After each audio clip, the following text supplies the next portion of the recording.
Councillor Thessia had been alive for 417 years, served on the Galactic Council for 2 centuries, and never once witnessed someone physically knock on the chamber doors. The sound was jarring, primitive, impossible. Their security system should have prevented any interruption. Yet at 4:15 station time, as she was drafting humanity's containment decree, someone knocked. The council chamber fell silent. They'd been deliberating for 6 hours about the human problem. Earth's recent FTL breakthrough had thrust an aggressive, chaotic species into their carefully balanced community. The vote had been nearly unanimous: confine them to their home system, revoke their FTL capabilities by force if necessary. Humans were too violent, too unpredictable for integration. Security, Councillor Vrath barked into his communicator. "We have a breach." The doors opened. Dr. Michael Chen stood there in civilian clothes, holding a data pad, looking exhausted. Earth's sole representative to the station, specifically excluded from this session because they were voting on his species' fate without human input. "I'm sorry to interrupt," he said with devastating politeness, "but I believe you're making decisions about my species without hearing our perspective. That seems unwise." Thessia's long ears flattened against her skull, Verani surprise. "Dr. Chen, this session is classified. You're in violation of 15 security protocols." "I know." He walked calmly to the center of the chamber. "I broke every single one deliberately, because you're about to imprison 8 billion people based on incomplete data, and I couldn't let that happen without at least trying to change your minds." The audacity should have been insulting. Instead, Thessia found herself curious. "You have 5 minutes," she said, overriding Vrath's protest. "Then security will escort you out and we'll proceed with the vote." Chen nodded. 5 minutes. "Thank you." He activated his data pad, and holographic images filled the chamber's center. Thessia leaned forward despite herself. What she saw would change everything. Chen didn't waste time on pleasantries. He simply began presenting, his voice steady despite obvious exhaustion.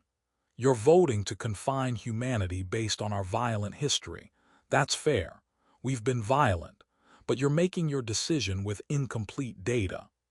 The holograms showed Earth's wars in brutal detail.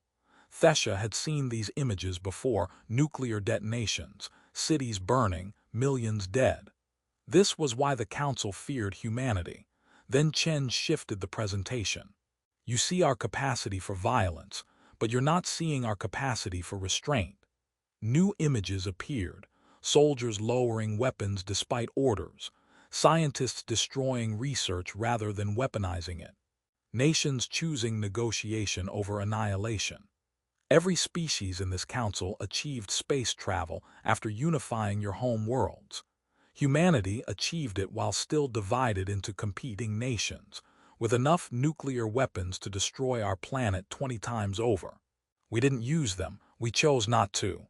Thessia interrupted, her diplomatic training reasserting itself.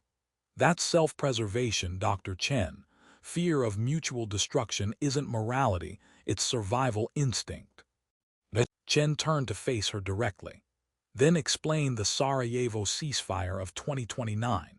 2 nations with nothing to lose, fighting over resources that wouldn't matter if either used their nuclear arsenal. Both had launch codes. Both had strategic reason to fire first.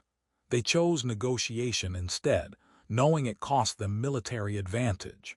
He advanced through more examples methodically.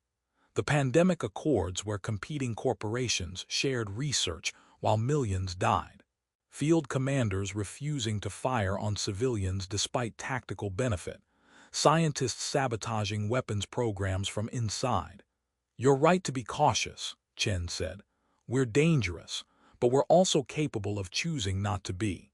That choice, made daily, made consciously, made despite every evolutionary pressure towards self-interest, that's what you're not accounting for." Vrath spoke up. "Isolated incidents don't establish pattern. Show me systematic morality, not anecdotes." "Fair." Chen pulled up Earth's legal codes. Geneva Conventions, Hague Protocols, rules of engagement that limit military action even when it costs advantage. We created entire frameworks to restrain our own violence. No other species here did that because you unified before you needed it. Thessia felt something uncomfortable, doubt. She'd spent decades studying humanity, building the case for containment. Chen was dismantling it methodically, not by denying human violence but by reframing it. We fail constantly, Chen continued. We violate our own principles regularly, but we keep making the principles anyway. That's not weakness. That's the hardest thing any species can do, keep trying to be better than you are. His 5 minutes ended. No one told him to stop.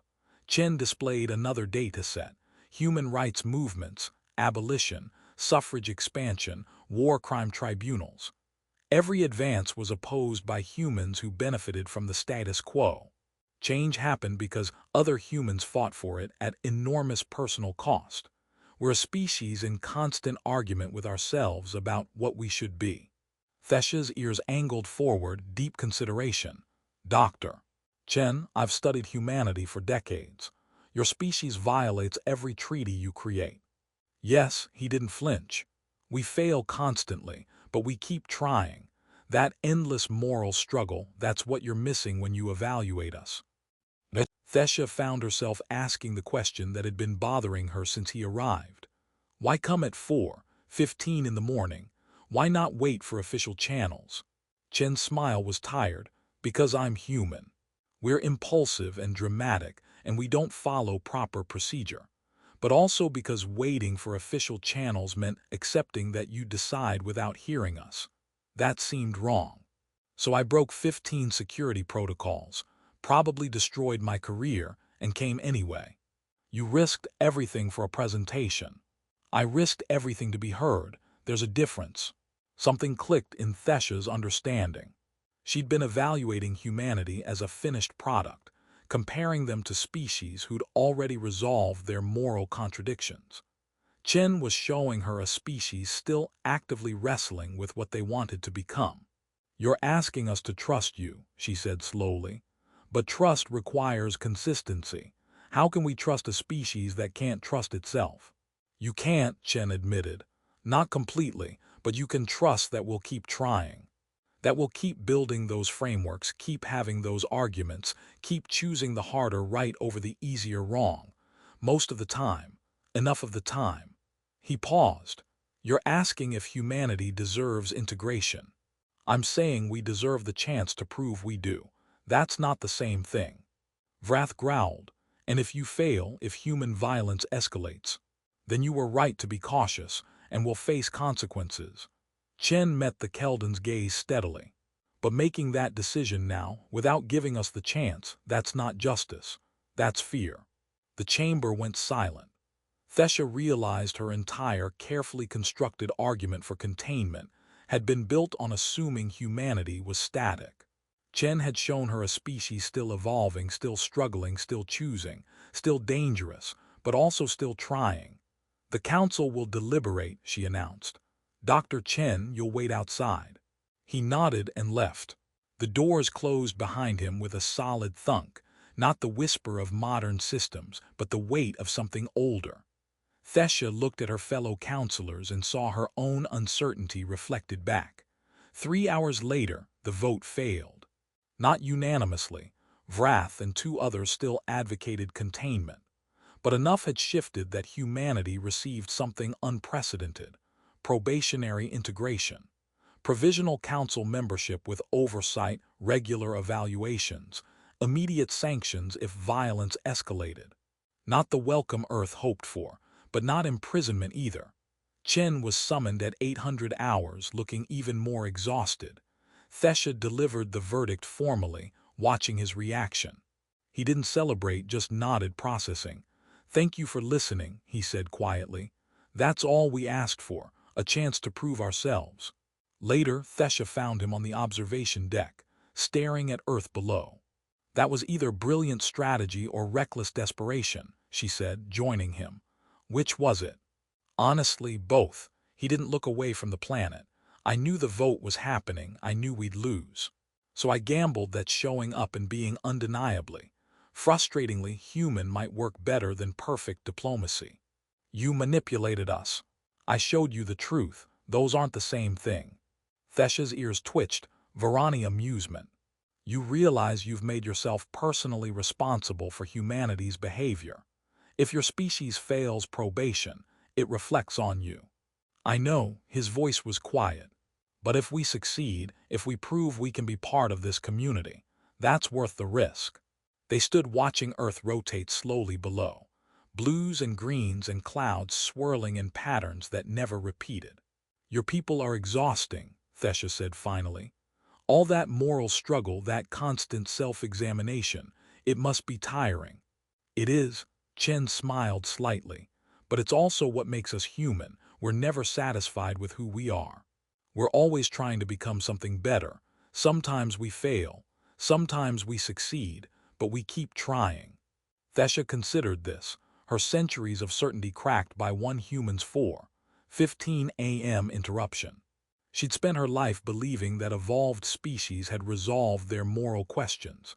Chen had shown her something different, a species that kept the questions alive, kept struggling with answers, kept choosing. I hope you're right, Doctor. Chen, for both our sakes. Me too, he admitted, me too. Below them, Earth continued its rotation, carrying 8 billion humans who didn't yet know their fate had been decided and reconsidered, because one man knocked on a door and refused to let his species be judged unheard. The Council's certainty was shattered. Humanity's future remained uncertain. But for the first time, there was possibility where before there was only containment. And sometimes, Thessia thought, watching the exhausted human beside her, possibility is enough. The knock at 4:15 had changed everything. Not because it was loud, but because someone had been desperate enough or brave enough to make it at all.